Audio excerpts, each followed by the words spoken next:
Hi, welcome to another episode of The One Where. So this one is about the one where the valuation committee in Egypt thought we were abusing the system. I remember this like it was yesterday. It was really interesting. We were sitting with the valuation committee in a case in Egypt.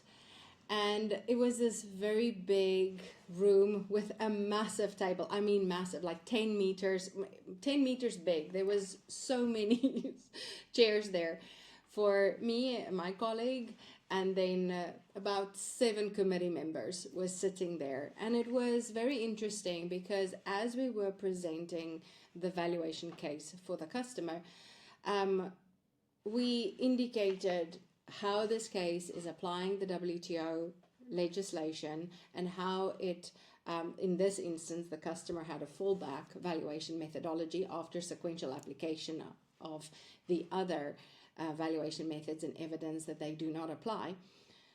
But what was very interesting is the authority was of the opinion that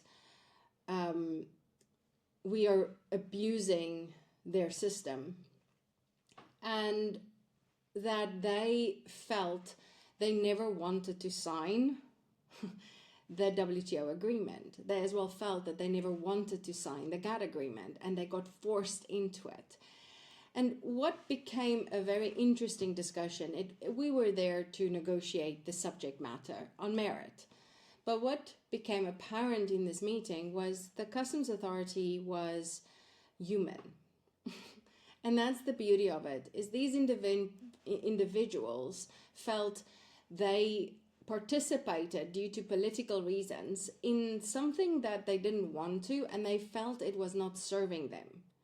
So what happened is during this discussion, we, in order to move forward with the negotiation, they were of a very abstinent, saying, no, you are abusing our system, you're using the WTO agreement, which actually in this instance they did implement in their local legislation. So we were using their local legislation to argue the case.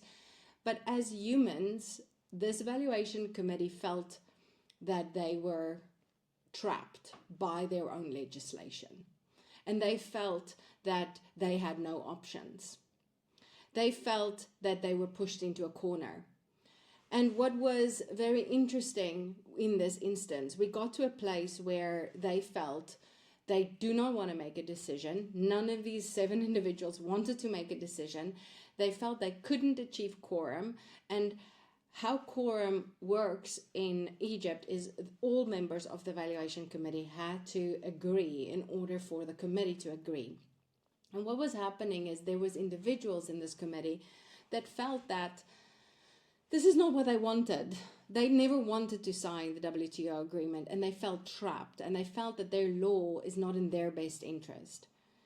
So we had to take a step back and say, you know what, let's look at your law. What is your avenues? What can you ask for? And how can we move forward with this case? What happened in that instance is we addressed the human need, because if we would not have done that, the case would have had to go to appeal and in the end into the tribunal or litigation, which is unnecessarily overloading the legal system when something can be addressed diplomatically, if something can be addressed through mediation, and if all parties understand their rights in the negotiation. What was very interesting is the authority had no idea what their rights were in this instance. The only thing that they understood is they can ask for more information, and if the customer does not supply that information, then they can ask for more information. And that was normally their tactic, is they would ask for more information and say, but you didn't supply the information we've asked, which is a delay tactic on their side. We came to a point where we said, you don't have to use this delay tactic.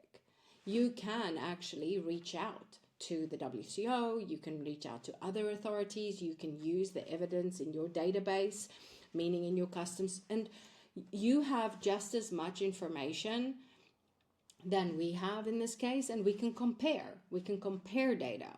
And we're not here to win. We're here to solve the case. We're here to get a solution. And what was beautiful is after we showed them that, listen, this is all your options available, you can discuss this at the World Customs Organization. You can discuss this with your delegates. You can discuss this with, the WTO delegates in Geneva. You can use your local data. So, and what you can do is bring this to the table and we can compare. And according to the customs agreement and according to GATT, Article 2, you can actually compare and contrast and then in that consultation see whose data is more relevant to the case. It was interesting after I said that the customs official that was very abstinent and didn't want to move forward said to me, so you're not actually against us? I said, no, not at all. I'm not against you. I'm for Egypt, I'm for the client, I'm for trade. And the best solution is going to be if all of us are winning, win. Because if trade wins, then ultimately everybody wins. And we get these goods into the market that serves the country, that actually support your government, gain taxes, as well as support your industry for evolving and growing. No, we're not against you, but we want what is right, and we want what is fair, and we want what is written in the regulations of the law. And that was a pivot point for the case, because after that point, the authority started thinking in a quorum and realized we are there to negotiate, we are there to discuss, we're there to find the right answer.